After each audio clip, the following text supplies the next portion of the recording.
What up, everybody? It's your boy Jay Gooley, and well, it's Diablo 4, isn't it?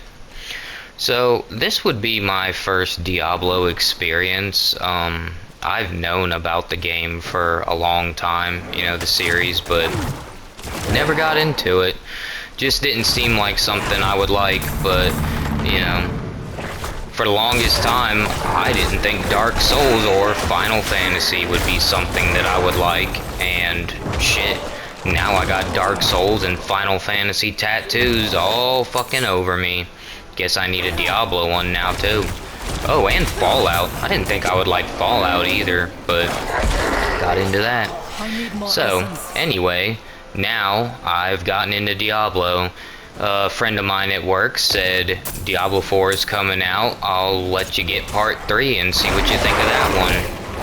But I ended up playing this one first, and I liked it a lot, so I ended up, he gave it to me. I ended up playing that after I beat the MSQ in this. And after a while, I kind of stopped playing Diablo 3, even though I basically play games for the storyline, but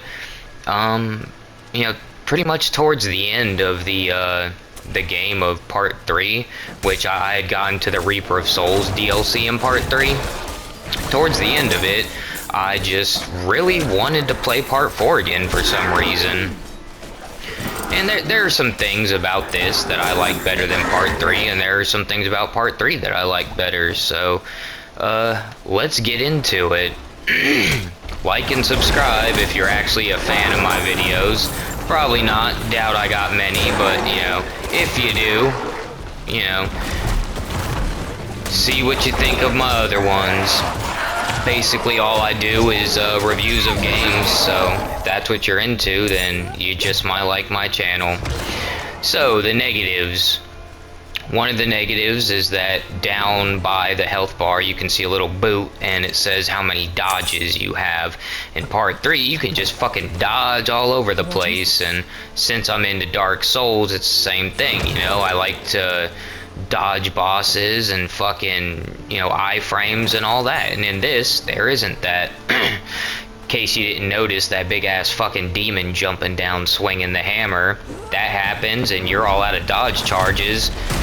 Fuck you, the game says. Time to die.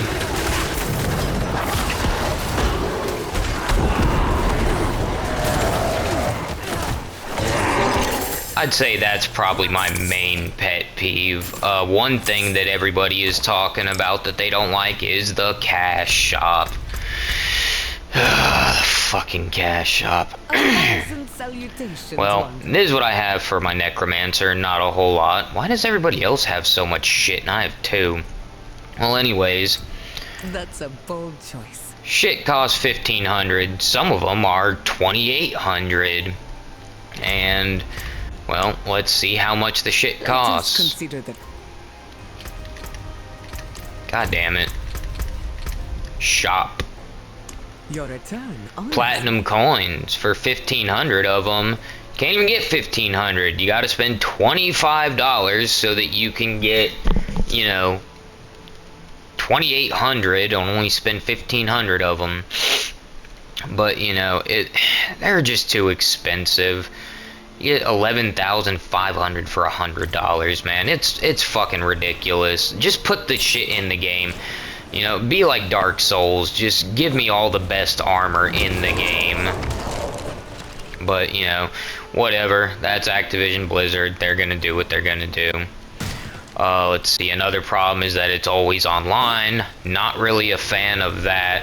Sometimes the servers fucking overload or freeze and fucks you up, and if you're playing a version of the game where, you die, or you like reset if you die or whatever, or log out, then you're fucked. I've heard of people getting up to like level 85 and then the game just fucking freezing on them, or the server taking a shit, and then they're fucked, man, and that is really not cool, not at all.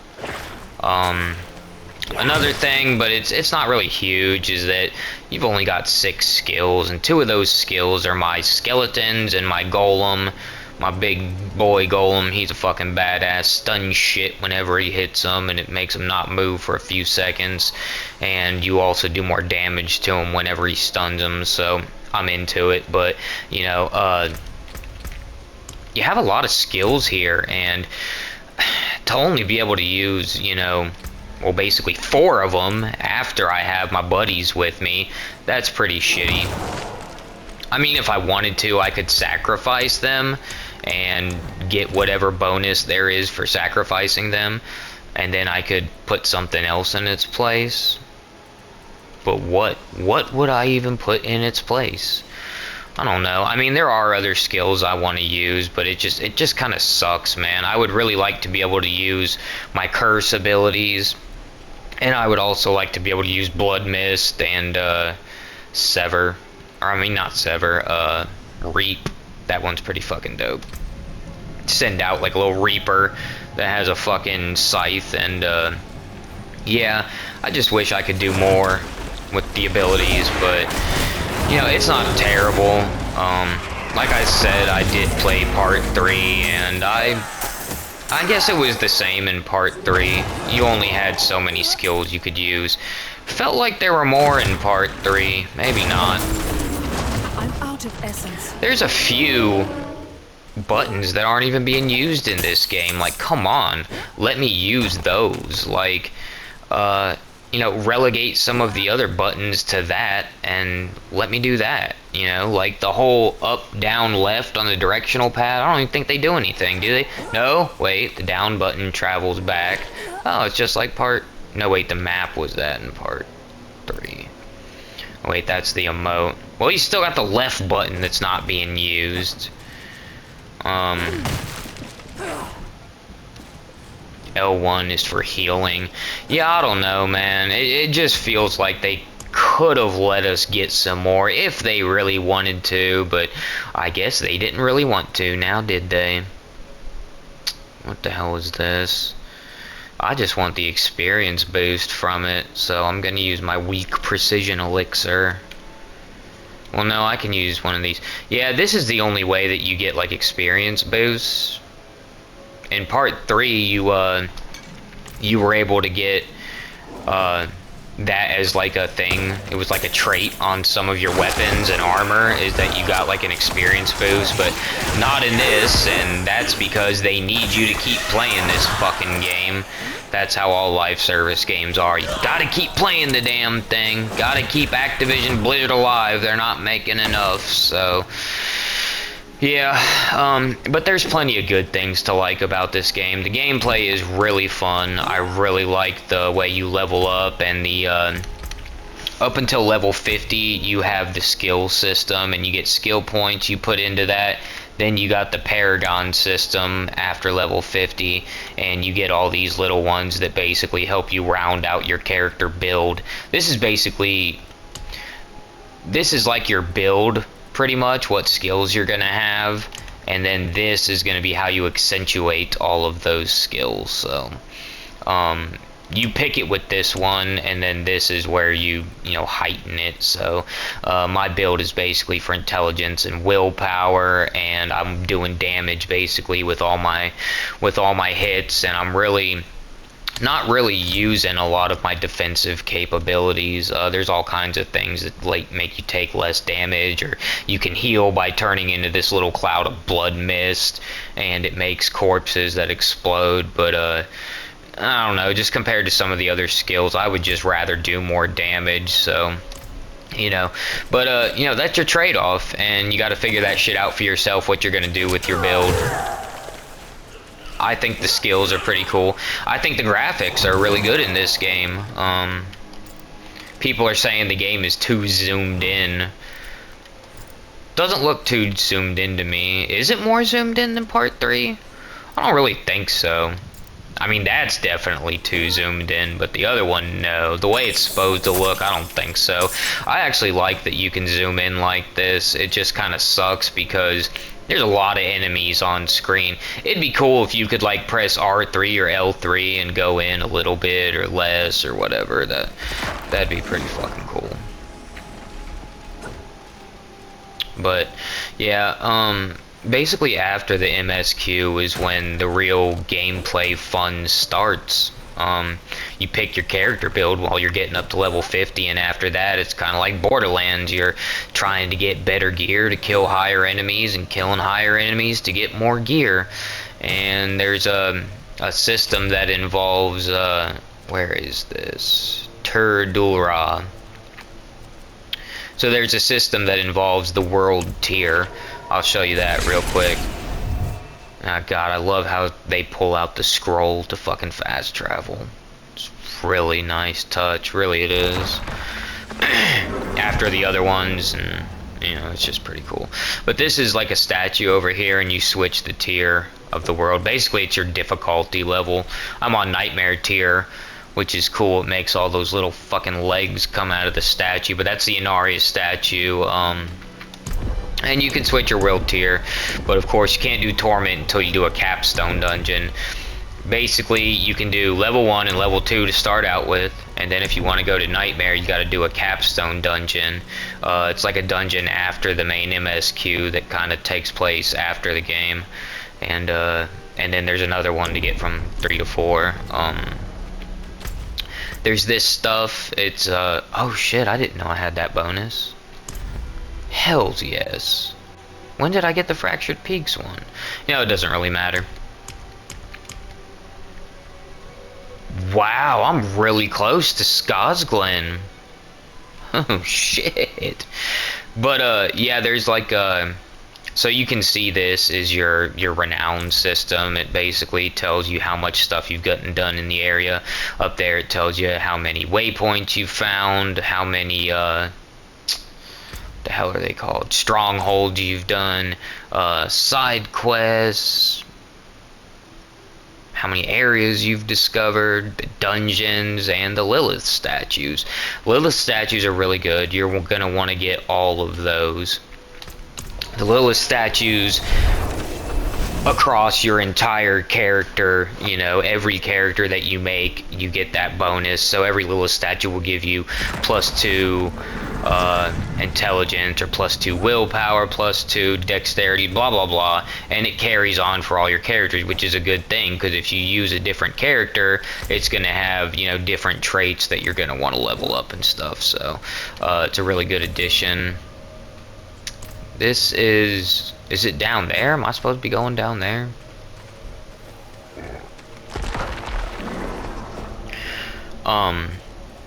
But yeah, the game looks really cool. Map is so much better looking than the other one. The side quest, or not side quest, but like the main mission after it's over, there's this whole thing that you can, you know, do forever. And it's really cool. It takes place after the main story. There's this tree, the Tree of Whispers in the game, and it's so cool. I don't want to give any spoilers, but god is it awesome. And then there's this tied to it after you beat it, and man, I really wish I could talk about it, because it's just so fun. And I really don't talk to many people, so I really don't get a chance to talk to people about the Tree of Whispers, but it's so fucking cool. But yeah, there's a lot of things to love about it. It's very addictive, very fun. I'm sure they tried really hard to get people to keep playing, so the game mechanics are pretty good, and I'm enjoying myself. So if what you're seeing and what you're hearing sounds good, then I would give it a try. It's not as bad as people are making it out to be. People are saying because it's online and because, you know, of the cash shop and shit, it's bad, but, you know, some of the shit in the cash shop you can already find in the game. You know, you can piece that shit together. Just if you want to get it all at once, then, you know, you can go ahead and buy it, but it ain't worth it. I mean, there's some cool shit that you can get in the cash shop, but most of it just ain't fucking worth it. Aren't I supposed to be going down here? I don't even know, man. So anyway, yeah. Give Diablo 4 a try, especially if you've played the other ones. I suggest playing this one, because I'm really enjoying it. And if you like the other Diablos, you know, I don't see why you wouldn't like this one. At first, I thought I liked part 3 better because I really liked that they go to heaven and start a war with the angels, but there's plenty of wicked shit in this one too, which I really like all that evil, cool shit, you know. I grew up as a kid with an older gothic brother that read the Satanic Bible and liked Marilyn Manson, and I got into all that stuff, and not so much in my latter years, but it's just cool. All that stuff. I really like it in this game when they're fucking killing priests and making deals with humans and then fucking them over, kind of like the lawyers in Suits. Yeah, let's just make a deal with somebody and fuck them over.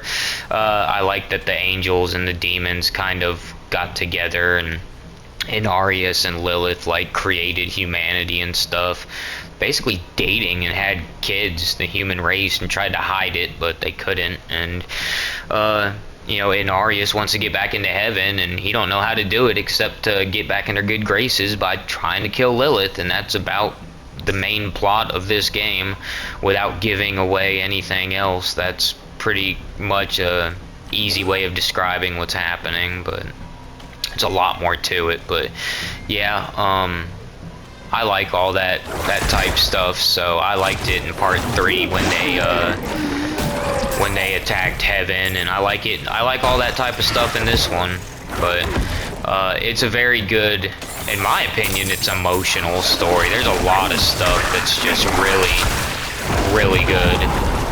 So give it a shot if you like Diablo, and if you've ever played a dungeon crawler. I had never played one before this, so, you know, in my opinion, it's even worth playing if you've never even played anything like that. So give it a shot, see what you think.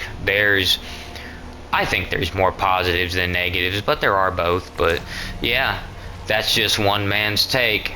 Jay Gooley signing out, y'all. Stay up.